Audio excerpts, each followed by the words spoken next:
Adrian Finnegan. This is Counting the Cost on Al Jazeera, your look at the world of business and economics. This week, carving up the riches of the Mediterranean could prove to be a costly mistake. As a Lebanese well comes up dry and oil companies delay drilling, could nations miss out on the oil and gas bonanza?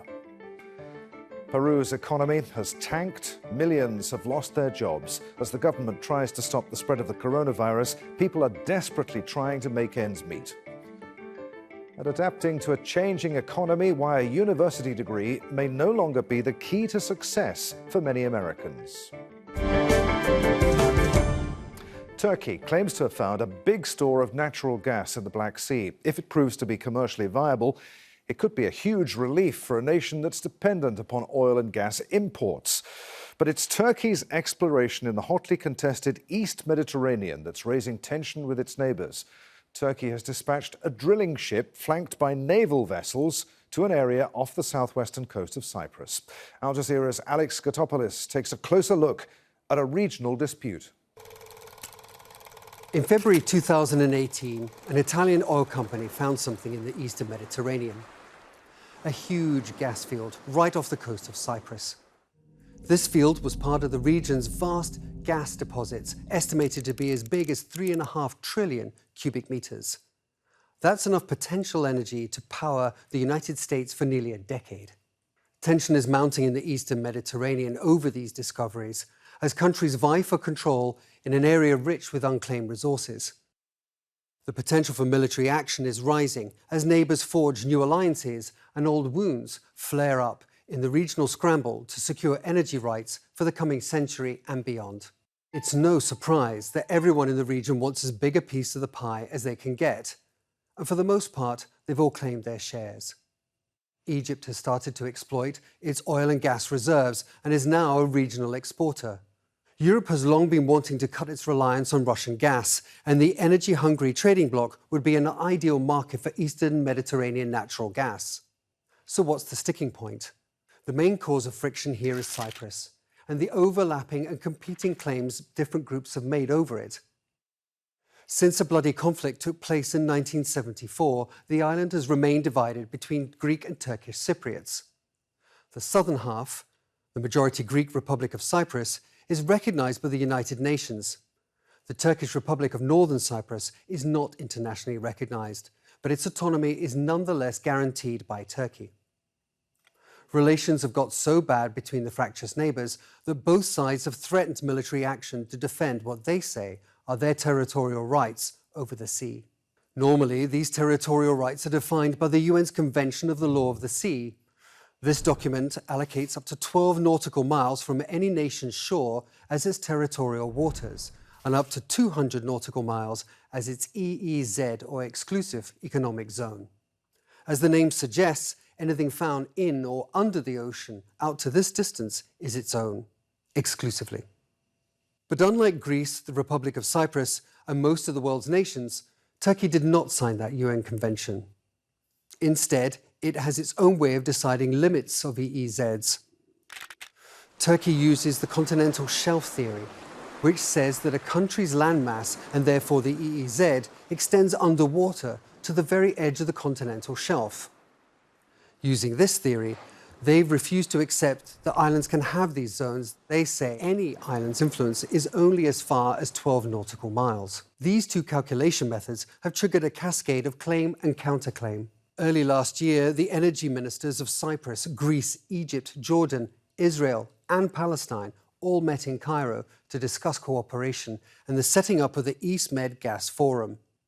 Turkey was pointedly not invited. Cyprus has taken steps in order to delineate its exclusive economic zones. It's planning in the future, when it will be feasible, to export its gas through a pipeline, the famous EastMed pipeline, that to transport Israeli and Cypriot gas to Greece and further to European Union markets.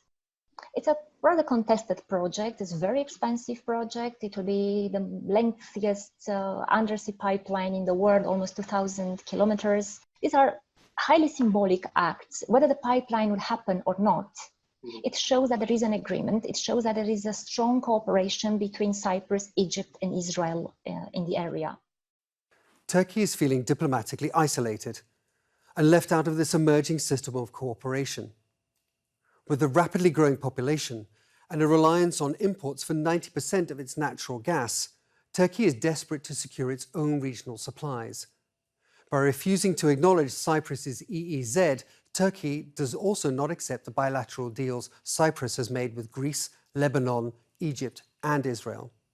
Instead, Turkey has made its own deals. With its large armed forces, Turkey is now involved not just in northern Syria, but also in the rapidly expanding war in Libya.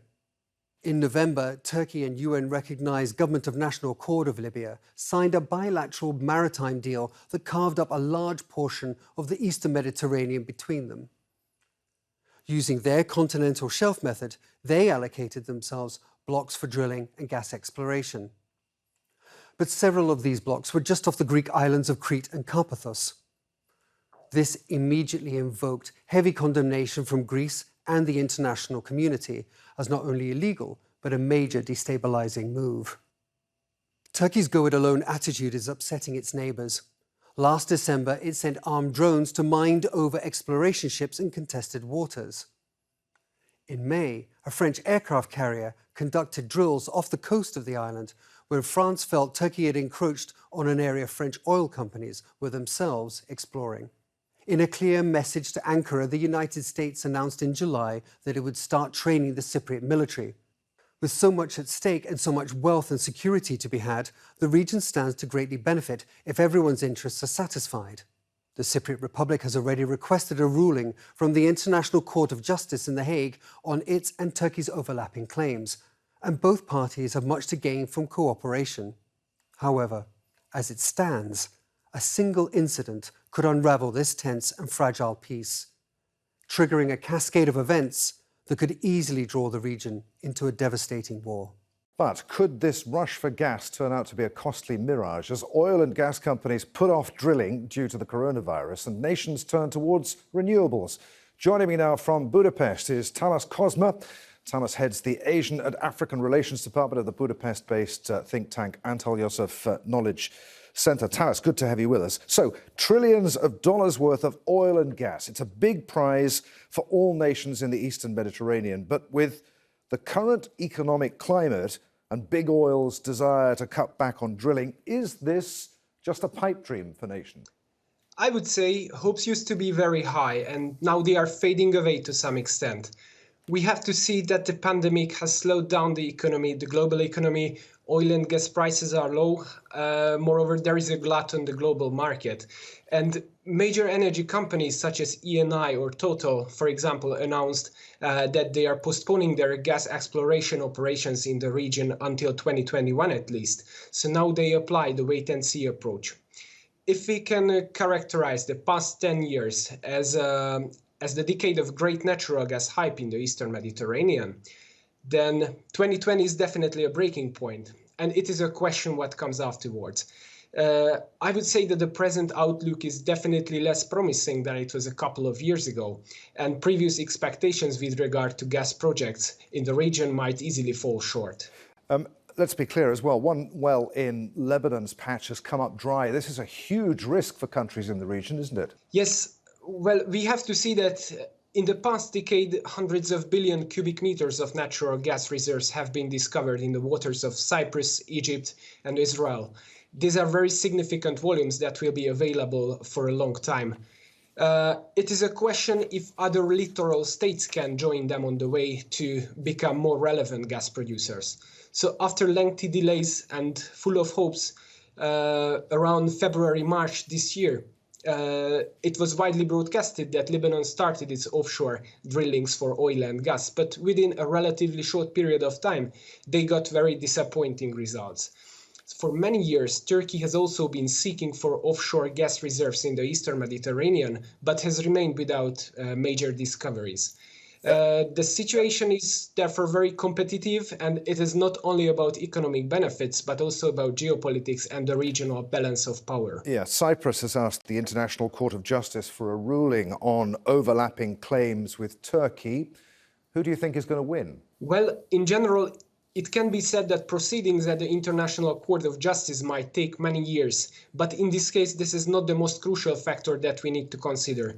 Instead, it should be highlighted that Turkey does not recognize the Republic of Cyprus, which raises further questions. According to the statute of the International Court of Justice, only states may appear or apply before the court.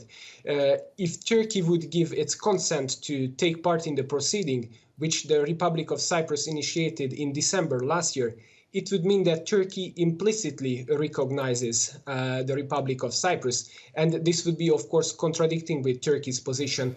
Therefore, I can hardly imagine that Turkey would give its consent to be a party to this proceeding. And what about the pipeline that is planned to service Israel and Cyprus? They've got to find willing buyers, of course, and by the time they have, Europe's switch to renewables might make it not worth doing anyway. Yes, this is the so-called EastMed pipeline project, which is aimed at transporting 10 billion cubic meters of natural gas per year to European markets. From European perspective, it is another project that could help European economies to diversify their gas supplies and to shift away from Russian gas. And from the perspective of the signatory parties, it is an attempt to accumulate their powers not only in terms of energy policy, but also in the whole geopolitical rivalry in the Eastern Mediterranean. We have to see that the economic and commercial viability of this project is seriously debated, since it is rather a geopolitically driven initiative. On the other hand, we have to see that there is a shrinking support for fossil fuel projects in the European Union, especially in the light of the European Green Deal, that is a key European initiative to reach carbon neutrality by 2050. We have to also add that by 2030, the European Union aims to increase the share of renewables to 32% in its final energy consumption. And of course, these strategic goals can easily undermine future gas pipeline projects. Finally, Tamas, very little is known about Turkey's Black Sea find. How much of a game changer is that going to be for Turkey? Well, this is definitely a historic discovery from Turkey's point of view, since we are talking about 320 billion cubic meters, which is a significant result considering that Turkey has been almost fully dependent on gas import. Once gas will be produced at these fields, it can be a source of a transformation of Turkey's gas supply structure. And with the help of this gas, Turkey will be able to reduce its reliance on foreign gas. What is very important with regard to this gas discovery is the fact that it came at a very good time from Turkish perspective, because in the upcoming years, some of Turkey's long-term gas contracts will expire, including a contract with Russia's Gazprom, for instance. Until last year, Russia was the key source of gas for Turkey. So now Turkey will probably be able to use its new discoveries as a bargaining chip to reach more favorable contract terms when it will be renegotiating its gas contracts with foreign suppliers. Tamas, it's been really good to talk to you on Counting the Cost. Many thanks indeed for being with us. Thank you. Thank you. It is my pleasure. Perus's economy has shrunk by more than 30% as a result of the COVID-19 pandemic. Millions have lost their jobs. The government is trying to enforce measures to control the virus, but people are breaking the rules as they desperately try to make ends meet. Al Jazeera's Mariana Sanchez reports from Lima. Apoya al Perú. Roberto Chura is selling bamboo plants. The businessman turned street vendor says he'll do whatever he can to put food on the table for his wife and children.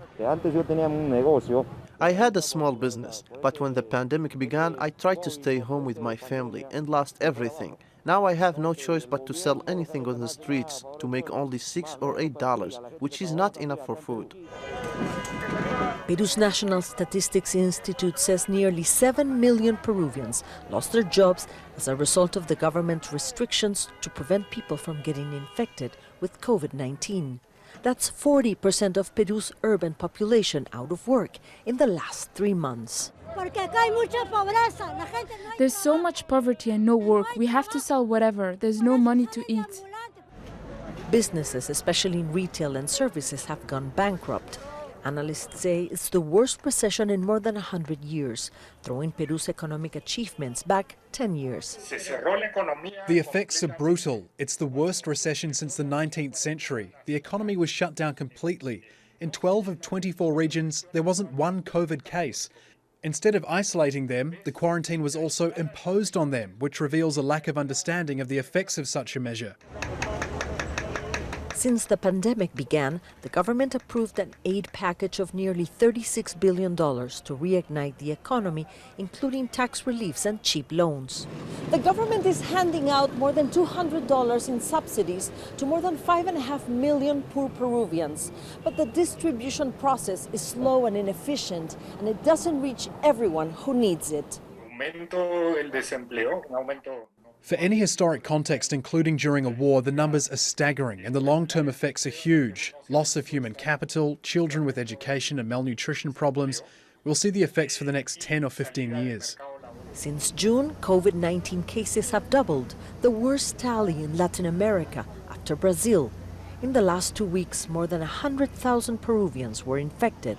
The government reimposed curfews and banned family gatherings. Most Peruvians say they want to avoid getting infected, but without food on their tables, the choice is tough. In the midst of an identity crisis, the World Trade Organization is looking for a new Director General. President Trump says the WTO is broken and has been taken advantage of by the likes of China. The comments were made during a tit-for-tat trade war. One of the 8 candidates for the post is Liam Fox, a member of the UK Parliament and former Trade Minister, but he's also backed Brexit. The irony of his candidacy hasn't been lost at home or abroad. Al Jazeera's Laura Kyle spoke to Mr. Fox and began by asking if he was the right candidate for the job. Well, I hope so. I think the WTO is a great organisation. I think it's got great technical skills. I think it's got great institutional memory. What it doesn't have is political weight. And at the moment, most of the disputes in the global trading system are political. And I think you can buy in technical support, but you can't really buy in political experience. And I think that as a elected politician in this race, I think I can bring an understanding of how you operate at the top level of global politics, having been both Trade and Defence Secretary for a G7 country. OK, but what about your support for Brexit? You're a strong and ardent Brexiteer. Do you think that's going to work against you? Because it's not really in the spirit of globalisation, is it?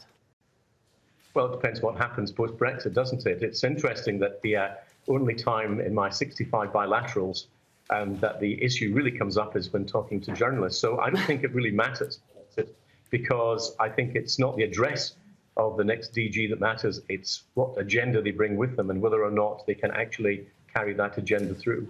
OK, well, let's have a look at some of the key challenges that are facing the World Trade Organization. Massive mistrust between China and the US and China and the EU. How would you address that? Well, I think the biggest problem, the word to use is trust, I think is key.